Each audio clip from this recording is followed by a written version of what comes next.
Recording on कर रहा हूँ मैं।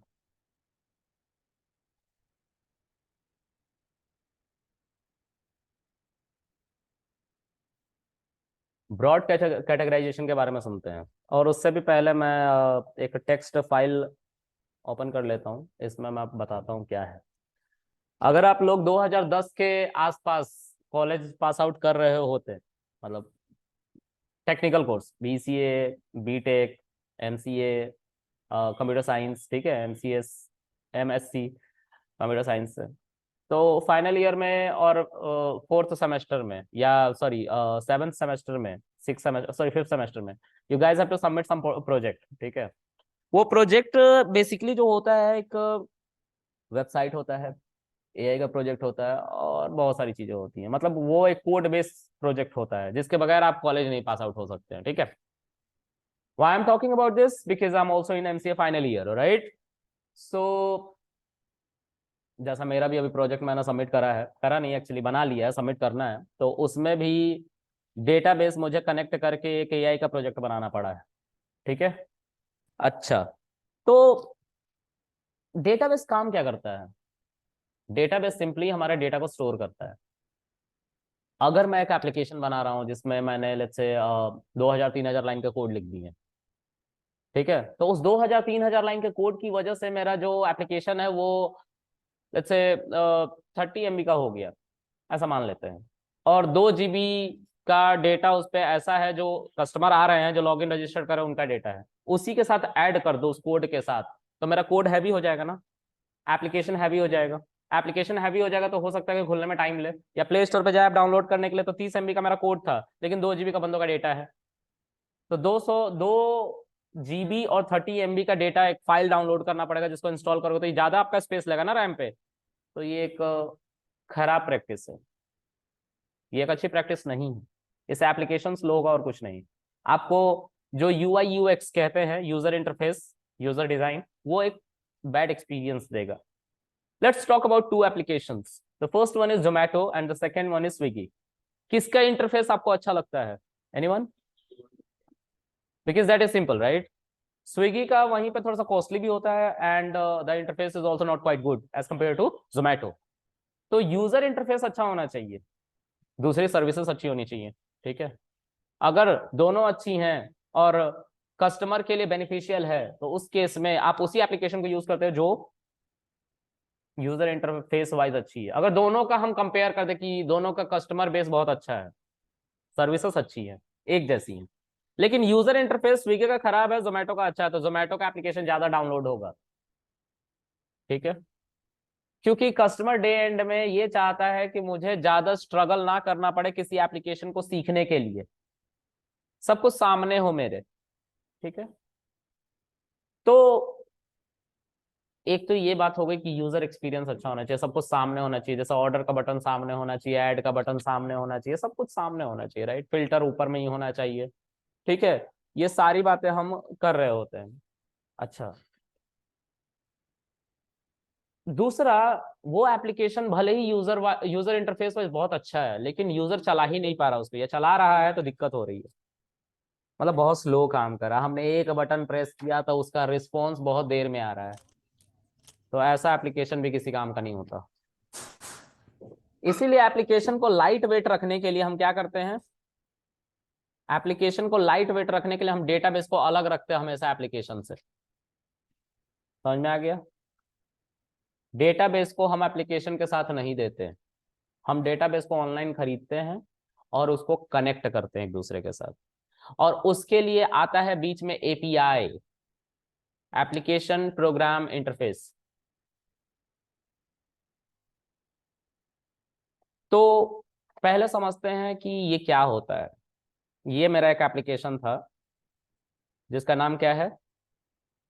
जोमैटो, या जोमैटो का भाई गोमैटो। ये अच्छा नाम है ना? अच्छा है। हाँ, हाँ, गोमैटो अच्छा है। टोमेटो, ये ज्यादा ही बलगर हो गया। एनीवेज, गोमैटो ठीक। तो ये जो एप्लीकेशन है, ये 30 MB का है, जो प्ले स्टोर पे अवेलेबल है, आप जाके डाउनलोड कर सकते हो, करते हो, ओके। जब आप प्ले स्टोर पे देखोगे तो 40 मिलियन समथिंग इसमें डाउनलोड्स पहले से हो रखे होंगे, मतलब 40 मिलियन मान लेते हैं कि लोगों ने डाउनलोड किया है, तो उसमें से 20 मिलियन ही इसके यूजर्स है। तो 20 मिलियन लोगों का डेटा इसके पास होगा ना, रजिस्टर्ड, फिर लॉग इन, राइट। तो उस डेटा को कहाँ स्टोर करेंगे, कहीं ना कहीं तो स्टोर करेंगे, और इस एप्लीकेशन के साथ अगर स्टोर किया तो कम से कम 2 GB से 3 GB डेटा तो लगेगा ही। यानी कि कितने MB का फाइल हो जाएगा ये, 2 GB 30 MB, इतना बड़ा फाइल होगा, या 2.03 MB कहेंगे, ठीक है, ऐसा कुछ कहेंगे। ओके, तो ये एक खराब प्रैक्टिस है कि हम इसके साथ डेटाबेस को रख ले एप्लीकेशन के साथ, तो हम ये नहीं करते। हम डेटाबेस को ऑनलाइन हायर करते हैं। हायर करने के लिए जो सर्विसेज प्रोवाइड करते हैं डेटाबेस के, वो ये होते हैं AWS। AWS आज के समय में सबसे ज्यादा पॉपुलर है जितने भी क्लाउड सर्विसेज हैं, इसलिए इंडस्ट्री डिमांड करती है you should know about cloud, बिना क्लाउड के आप बेकार है, ठीक है। फिर Azure, Azure is one more cloud. फिर आपका गूगल क्लाउड, और भी बहुत सारे लोकल क्लाउड्स भी हैं, ठीक है। ये तो पॉपुलर क्लाउड, ये 2006 में आया था, ठीक है, ये इनके बाद आया है। ये माइक्रोसॉफ्ट का क्लाउड है, ठीक है, और ये गूगल का ही क्लाउड है, ठीक है। ये सबसे ज्यादा पॉपुलर है, चीप है, इजी है, ठीक है, और 200 प्लस सर्विसेज है। तो पहले क्लाउड के बारे में समझ लेते हैं कि क्लाउड होता क्या है, ठीक है। जैसे मैं घर से यहाँ पे आ रहा हूँ ड्यूकेट पढ़ाने, ठीक है, रोहिणी से आ रहा हूँ, और आने के लिए मेरे पास दो ऑप्शन है। पहला ऑप्शन ये है कि मैं मतलब किसी ने मेरे सेल्फ रिस्पेक्ट को हर्ट कर दिया, भाई तेरे पास कार नहीं है, मैंने बोला नहीं यार, नहीं है। वो कह रहा है यार तू ट्रेनर है, तेरे पास कार नहीं है, अच्छा ये बता कल कैसे ड्यूकेट आएगा, क्योंकि मैं तो अपने बुगाटी चिरॉन से आ रहा हूँ। तो मैंने बोला यार मैं तो आ जाऊंगा यार मेट्रो से। तो उसने बोला यार एक दिन तो आ जा अच्छे कार से। तो मैंने ओला डाउनलोड किया, और ओला ने 4 तरह के व्हीकल्स प्रोवाइड किए हैं। पहला है बाइक, दूसरा है ऑटो, तीसरा है प्राइम, चौथा है मिनी, और पांचवा है सुपर कार का भी ऑप्शन वहां पे, अगर तुम लोग देखोगे तो, ठीक है। तो मैंने सुपर कार हायर कर लिया और उससे आ गया, है ना। अब वो जब भैया लेके आया तो पता चला ऑडी लेके आया है। मैं तो सोच रहा था कि कम से कम पगानी लेके आएगा ही, है ना, नहीं लेके आया, ऑडी लेके आ रहा है। अच्छा, चलो, ऑडी से मैं आ गया। तो रास्ते में मुझे याद आया कि मुझे गिफ्ट भी लेके जाना है। मैंने उनको बोला भैया एक काम करो, थोड़ा सा रोक लो, मैं गिफ्ट पैक करा लूँ। तो जब से मैंने उनको OTP बताया, और जब तक मुझे उन्होंने डेस्टिनेशन पे नहीं छोड़ा, मतलब उन्होंने अपना जो होता ना सर्विस बंद नहीं किया कि हाँ अब राइड खत्म हो गई, तब तक मुझे कौन चार्ज कर रहा था, ओला कर रहा था चार्ज ना। मतलब जितनी देर तक वो सर्विसेज मेरे पास थी तब तक मुझे चार्ज किया जा रहा था। उसमें भले ही मैं डिनर पे चला जाऊं, कहीं चला जाऊं, घूम के आऊं, बोलूं कार तुम यहीं पे खड़ा कर लो, मैं आ रहा हूँ घूम, राइड कैंसिल मत करना। तो मैं जो भी काम होगा कर वर के आऊंगा, उसके लिए भी ठीक है, उसका पेट्रोल नहीं जल रहा है, लेकिन फिर भी वो मेरे पास अभी हायर तो है, उसको कोई और हायर नहीं कर सकता है। इस केस में एक प्रॉब्लम थी, प्रॉब्लम ये थी कि जब हम घर से आना चाहते थे तो हम रुक रहे हैं तो उसके लिए भी चार्ज किया जा रहा है। तो इसको अभी साइड में रखते हैं, इस चीज को साइड में रखते हैं, सर्विसेज की बस बात कर रहे हैं। हम घर से आ रहे हैं, घर से आने के लिए हमने दो ऑप्शन हमारे पास थे, एक तो हायर कर लो जितने देर के लिए चाहिए, नहीं तो खरीद लो। खरीदने में 20 लाख सेकेंड हैंड लग रहा था, ठीक है, और जब हायर किया हमने तो 1000 लगा।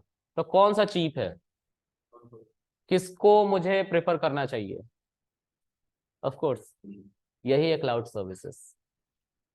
क्लाउड सर्विस इसलिए इंट्रोड्यूस हुआ था कि जिन बंदों के पास पैसा नहीं है, ठीक है, या नया स्टार्टअप खोल के बैठे हैं कोई कंपनी, और उनके पास सॉफ्टवेयर या हार्डवेयर खरीदने के लिए पैसे नहीं है सफिशिएंट, तो वो उस केस में क्या कर सकते हैं, उस केस में वो किसी और का CPU यूज करे, और इंटरनेट से तो आज के समय में सब कनेक्टेड है।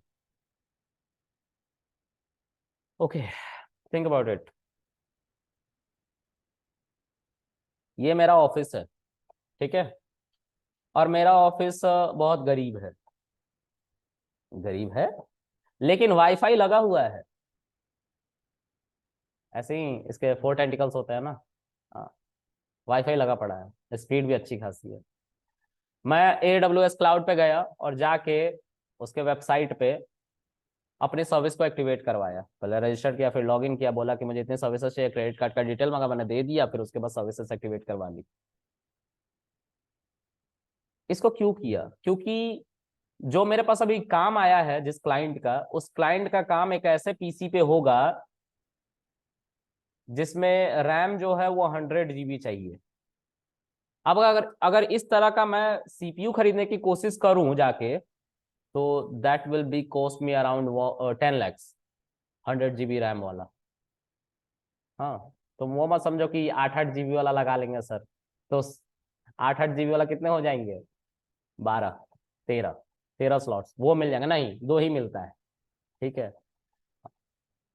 तो उस केस में हमें एक dual core, quad core, octa core नहीं चाहिए, 50, 60, 100 कोर के सीपीयूज चाहिए जिसपे उतने स्लॉट्स अवेलेबल हों, और फिर हम उस पर रैम लगा पाए। तो उसके लिए पूरा हार्डवेयर भी बदलना पड़ेगा, यानी कि मदरबोर्ड बदलना पड़ेगा।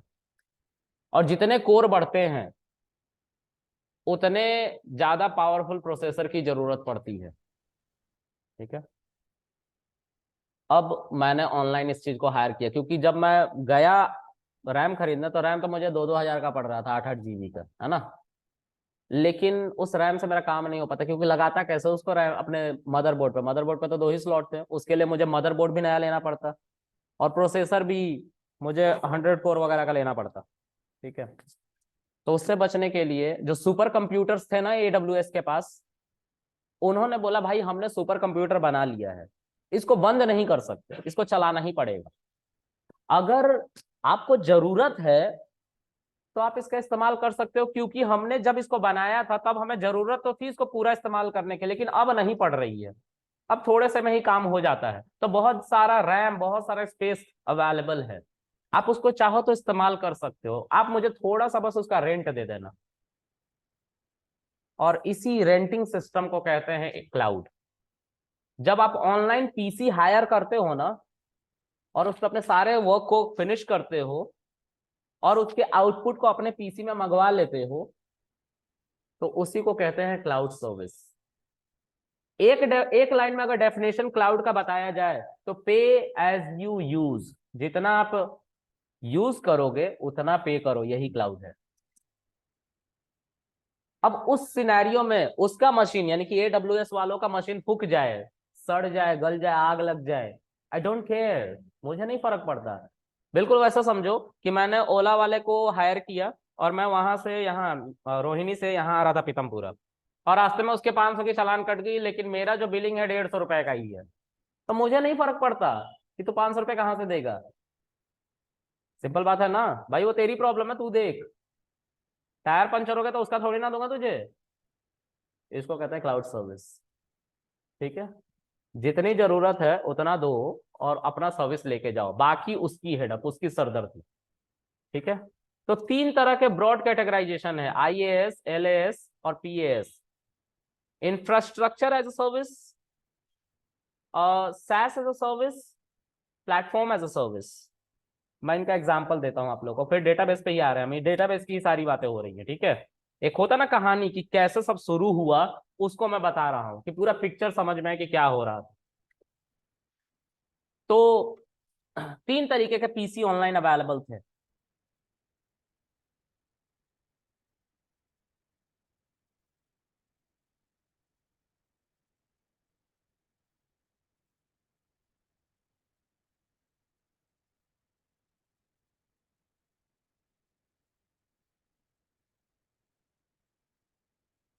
इंफ्रास्ट्रक्चर एज अ सर्विस, इसमें सिर्फ आपको पीसी दिया जाता है, ऑपरेटिंग सिस्टम भी नहीं दिया जाता, आप अपना डालो ऑपरेटिंग सिस्टम, सब कुछ अपना डालो। ठीक है। यहाँ पे आपको बस एक पीसी मिलता है, आपको अपना IT एडमिन रखना पड़ेगा, जो सारे पीसी में कोई भी फॉल्ट होगा तो ठीक करेगा, उसको क्लाउड आना चाहिए। मतलब आप एक ऐसे बंदे को हायर कर रहे हो जो क्लाउड का बंदा है, तो क्लाउड का बंदा है तो वो 1 लाख में तो आने वाला नहीं है, या 50 हजार में नहीं आने वाला, वो 1.5 लाख रुपए लेके मानेगा। ठीक है। हाँ, मतलब आप इसका भी पैसा दे रहे हो AWS को, कि मुझे एक कंप्यूटर चाहिए, और साथ साथ किसका पैसा दे रहे हो, अपने क्लाउड इंजीनियर का पैसा दे रहे हो। इसमें आपको पीसी मिलेगा, आपको सॉफ्टवेयर भी मिल जाएगा, ऑपरेटिंग सिस्टम डाउनलोड करा हो, विंडोज चाहिए, लिनक्स चाहिए कि मैक चाहिए, इसमें वो नहीं मिलता था। और यहाँ पे भी आपको एडमिन रखना पड़ेगा, ठीक है। लेकिन ऑपरेटिंग सिस्टम का पैसा बच गया, जो $100 होता है विंडोज के केस में। मैक के केस में ये बढ़ भी सकता है, ठीक है। लेकिन लिनक्स के केस में 0 होता है, क्योंकि लिनक्स सस्ता है, सबसे सस्ता, कोई भी पैसे नहीं देने होते।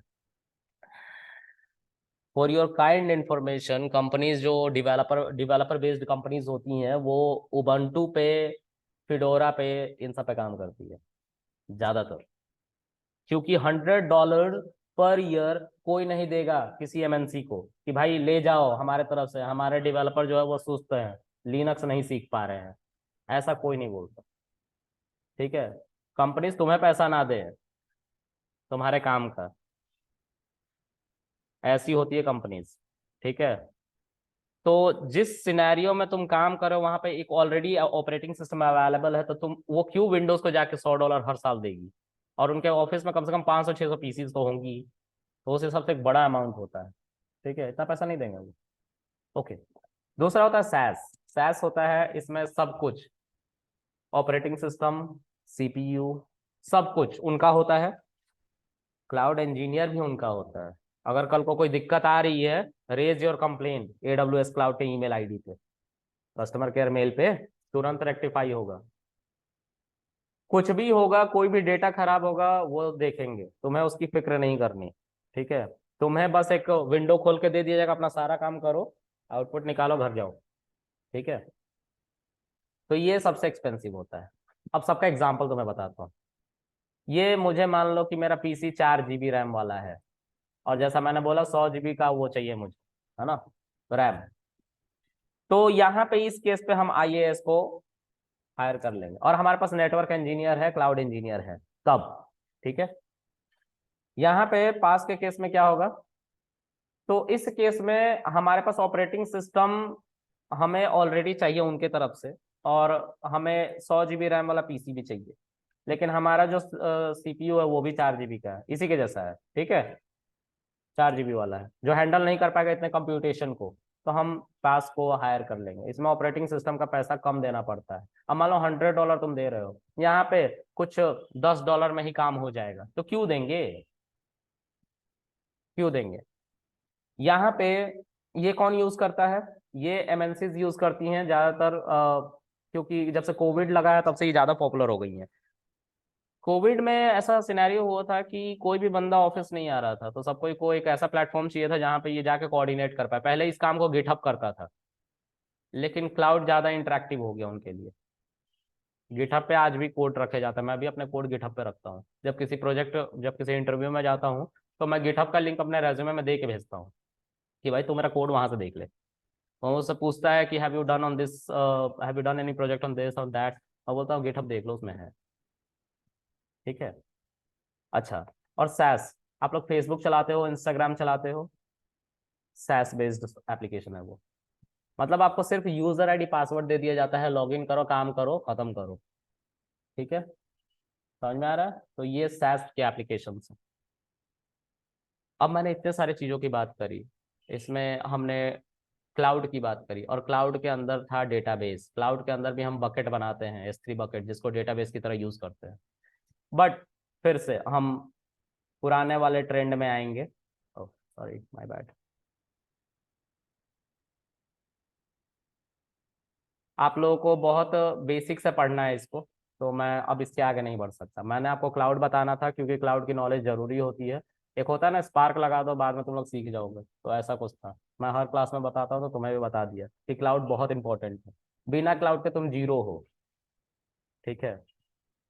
चलो दूसरा सिनेरियो देखते हैं। अब हम बात करेंगे माई एसक्यूएल की और डीबीएमएस की, डेटाबेस।